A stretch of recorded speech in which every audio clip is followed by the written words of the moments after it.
Sir, Renu Desai గారు పవన్ కళ్యాణ్ గారి తరపు నుండి ప్రచారానికి రాబోతున్నారు అన్న ఒక వార్త సోషల్ మీడియాలో వైరల్ అవుతుంది సార్. అంటే ఈ వార్తకు బేస్ ఎక్కడి నుంచి వచ్చిందంటే ఆమె తన సోషల్ మీడియాలో ఒక పోస్ట్ పెట్టిందంట. దానివల్లే ఈ వార్త పుట్టిందని అంటున్నారు. మరి ఆ పోస్ట్‌లో ఏముంది? మరి ఇప్పుడు ప్రచారానికి వచ్చే ఛాన్స్ ఏమన్నా కనిపిస్తున్నాయా సార్? రేణు దేశాయి ఆమె సోషల్ మీడియాలో వెరీ యాక్టివ్‌గా ఉంటది. రెండోది ఏందంటే మామూలుగా అయితే పవన్ కళ్యాణ్ మొదటి భార్య నందిని ఆమె ఎక్కడ కనిపించదు. కానీ రేణు దేశాయ్ ఏందంటే చాలా యాక్టివ్‌గా ఉంటది. పవన్ కళ్యాణ్ అభిమానులతో లవ్ హేట్ రిలేషన్‌షిప్ అంటారు కదా! అంటే ఒక్కోసారి గొడవ పడుతుంటది, ఏడుస్తుంటది. మళ్ళీ పవన్ కళ్యాణ్ ఎక్కడో మెచ్చుకుంటది. దాంతో మళ్ళీ పవన్ కళ్యాణ్ అభిమానులు ఆమెను ఇది చేస్తుంటారు వదినగా. ఇలాగ ఆమె మొత్తానికి యాక్టివ్‌గా ఉంటది. అట్లాగే వాళ్ళ పిల్లల గురించి కూడా ప్రతిదాన్ని పోస్టుల్లో పెడుతుంటది. నిజానికి మనకి ఆమె రష్యన్ అన్నా లెజనోవా పిల్లలు ఇద్దరున్నారు వాళ్ళు కూడా. వాళ్ళ గురించి ఏ డీటెయిల్స్ కానీ, ఫొటోస్ కానీ ఏమి కనపడవు మనకి. అవును. కానీ రేణు దేశాయ్ పిల్లలు మాత్రం రెగ్యులర్గా ఫోటోలు కానీ, వీడియోలు కానీ అన్ని రకాలుగా కనిపిస్తూ ఉంటారు. అదొక ప్రత్యేక అంశం. అలాగా రేణు దేశాయ్ లేటెస్ట్గా ఒక పోస్ట్ పెట్టింది. అందులో ఆమె కొత్తగా టాటూ వేసుకుంది. ఆ టాటూలో ఏముందంటే మౌనం పరమశీలం అని ఉంది. టాటూలో ఇంగ్లీష్లో ఉంది, మౌనం పరమశీలం అని. అయితే ఈ టెక్స్ట్ కంటే కూడా పక్కన ఒక కమలం పువ్వు వేసింది. దాంతో అందరూ కూడా కమలం పువ్వు అంటే ఎవరిది? BJP symbol. So BJP symbol ఎందుకు వేసింది ఈమె? కాబట్టి బీజేపీ సింబల్ కూటమి సింబల్ కాబట్టి కూటమి తరపున ఈమె ప్రచారం మొదలుపెట్టింది. బీజేపీకి ఓటేయమనే కదా ఆమె అడుగుతున్నది అని ఒక చర్చ స్టార్ట్ అయింది. నిజానికి అంటే నేను చాలాసార్లు చెప్పాను, సినిమా వాళ్ళు కానీ, కొంతమంది సెలబ్రిటీలు కానీ సోషల్ మీడియా ద్వారా ఫ్యాన్స్తో కానీ, మీడియాతో కానీ ఒక హైడ్ అండ్ సీక్ గేమ్ ఆడుతుంటారు. వాళ్ళు చెప్పాలనుకుని డైరెక్ట్గా చెప్పరు, కావాలని నర్మగర్భంగా చెప్తారు. ఎందుకు చెప్తారంటే దీని చుట్టూ డిస్కషన్ జరగని అనేది వాళ్ళ అభిప్రాయం. డైరెక్ట్గా చెప్పేస్తే ఎక్కువసార్లు డిస్కషన్ జరగదు. కాబట్టి నర్మగర్భంగా చెప్పితే టంగ్ ఇన్ చిక్ అంటారు, అలాగే చెప్తే దాని మీద చర్చ రకరకాలుగా జరుగుతుంటుంది. వాళ్ళు సైలెంట్గా చూస్తుంటారు. వాళ్ళకి కావాల్సింది పబ్లిసిటీ. అలాగే రేణు దేశాయ్ కూడా చాలాసార్లు ఇదే చేస్తుంటుంది. ఏదో క్లియర్గా తన ఏమనుకుంటుందని చెప్పక నర్మగర్భంగా పోస్టులు పెడుతుంది. దీని చుట్టూ చర్చ నడిచి ఆమె లైవ్లో ఉంటుంది.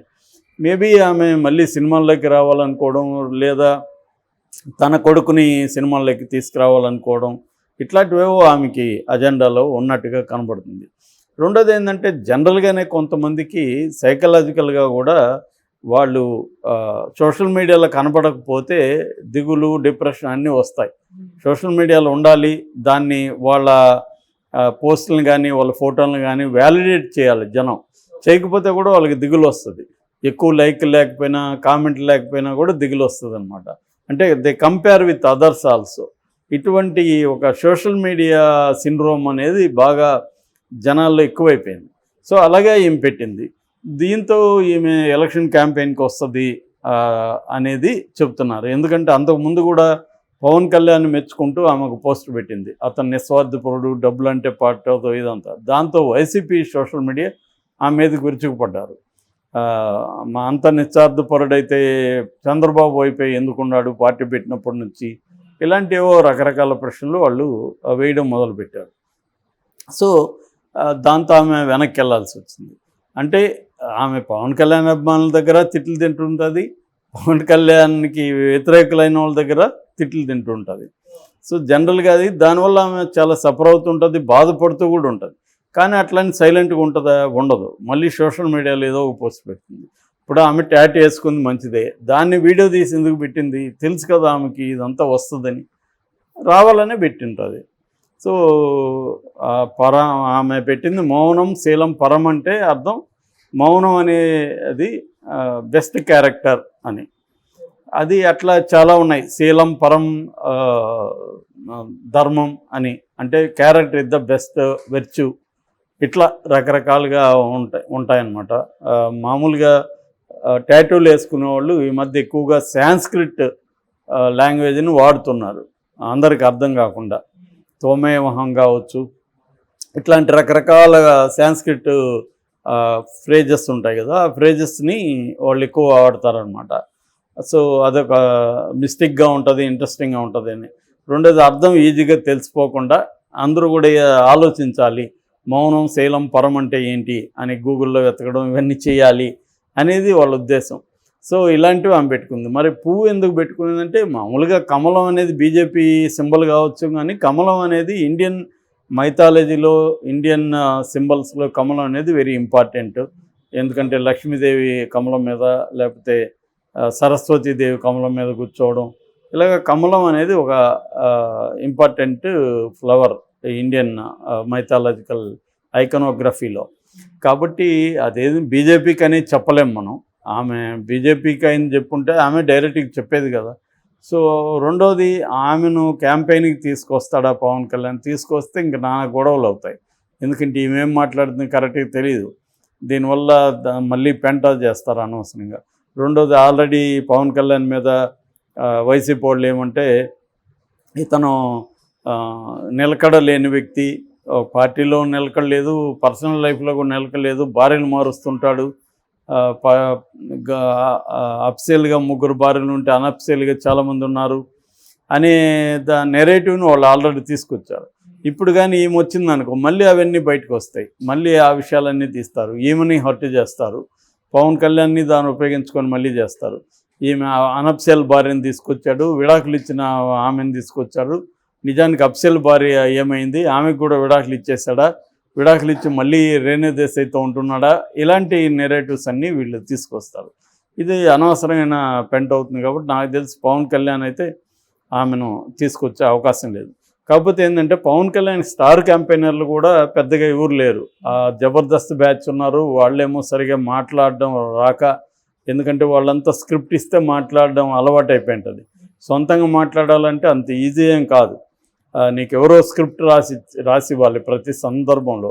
అక్కడంటే వాళ్ళు ప్రోగ్రాం నిర్వాహకులు, శబ్దాలయ వాళ్ళు అనుకుంటా దాని ఓనర్స్. సో వాళ్ళు స్క్రిప్ట్ రాసిచ్చడానికి స్క్రిప్ట్ రైటర్లను పెడతారు. ఇక్కడ స్క్రిప్ట్ రైటర్లు ఉన్నట్లేదు. అందుకని మొన్న చూసాము, మా ఆది కానీ ఇంకొక అతను శంకర్ అనుకుంటా అతని పేరు, అతను కానీ వీళ్ళందరూ విచిత్రంగా మాట్లాడి ట్రోల్కి గురవుతున్నారు. అంటే పవన్ కళ్యాణ్ చూడడానికి ప్రపంచవ్యాప్తంగా ఇక్కడికి వస్తారని ఒక అతను అంటే, ఇంకొక అతనేమో ప్రపంచవ్యాప్తంగా ఉండే అందరూ వచ్చి క్యాంపెయిన్ చేయాలి, చివరికి జగన్ కూడా చేయాలని అతను శంకర్ అనడం, ఇవన్నీ ట్రోల్స్కి గురవుతున్నాయి యాక్చువల్గా. సో పవన్ కళ్యాణ్ ఆ ఇబ్బంది ఉంది. పవన్ కళ్యాణ్ నిజానికి అతనికి ఏమో 1 డజన్ మంది హీరోలు ఉన్నారు వాళ్ళ ఇంట్లోనే, బట్ వాళ్ళందరినీ తీసుకురావడానికి ఇబ్బందిగా ఉంది. ఎందుకంటే వాళ్లకు సినిమా కెరీర్ ఇంపార్టెంట్, వాళ్ళు ఏమో రాజకీయాల్లో లేరు. సో ఇప్పుడు ఈయన కోసం వచ్చి వాళ్ళు క్యాంపెయిన్ చేస్తే వాళ్ళ అభిమానులు చీలిపోతారు. రెండోది వైసీపీ వాళ్ళు వాళ్ళని విపరీతంగా అటాక్ చేస్తారు. ఆ మేరకి వాళ్ళ డిస్టర్బ్ అవుతుంది కెరియర్స్.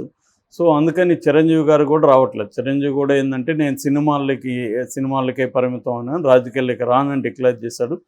వాళ్ళు ఏంటంటే మోరల్గా కావచ్చు, లేదా ఫైనాన్షియల్గా కావచ్చు, ఇంకో రకంగా పవన్ కళ్యాణ్ సపోర్ట్ చేస్తారు తప్ప వాళ్ళు ప్రత్యక్షంగా క్యాంపెయిన్కి అయితే వద్దనేది పవన్ కళ్యాణే చెప్పినట్టుగా తెలుస్తుంది. ఎందుకంటే పవన్ కళ్యాణ్కి తెలుసు కాబట్టి ఇక్కడున్న రాజకీయ పరిస్థితులు, అనవసరంగా వాళ్ళని లాగి వాళ్ళ కెరీర్ని డిస్టర్బ్ చేయడం ఎందుకు అనేది పవన్ కళ్యాణ్ అనుకున్నట్టుగా తెలుస్తుంది.